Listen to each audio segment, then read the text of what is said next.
I'm Dr. Hartshorn, Cody Hartshorn, working here in Granbury for about 14 years now. Love it. Got a great practice. I want to talk a little bit today about some hand problems. One thing I see fairly commonly in my office is numbness and tingling in the hand, and although occasionally that can be a sign of a problem with the cervical spine and some irritation there, more commonly it's a sign of some compression of the nerves either in the elbow or in the wrist.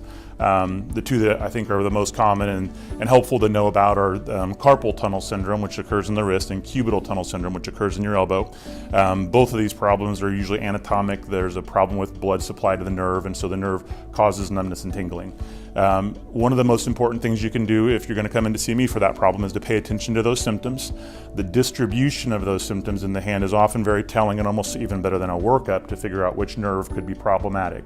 The median nerve, which is your carpal tunnel nerve, will give you numbness and tingling in the thumb, the index finger, the long finger, and actually half of your ring finger on the palm side. Your cubital tunnel, which is your ulnar nerve, your funny bone nerve as they call it, should give you numbness and tingling in the pinky and then half of your ring finger on both the front and the back. So very, very straightforward distribution for most people.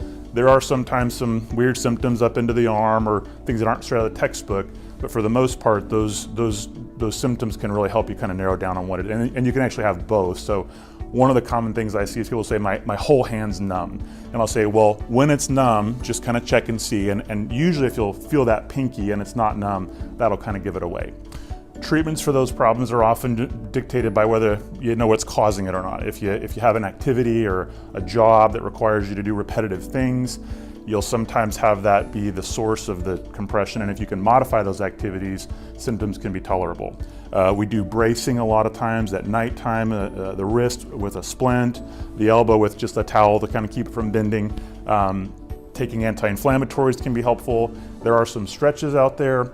A lot of the time, once that nerve starts to get pushed on, it stays that way. And so if it's been going on for a while, one of the things that's nice about the problem is they're actually very easy to fix. There's a way to go in surgically through very small incisions, release the nerves, and the recovery time is very limited and the success rate is extremely high. So it's one of those problems that you don't want to have, but if you had to pick out of a hat, a compression of a nerve is a very treatable problem, and it's something that we can definitely see you for.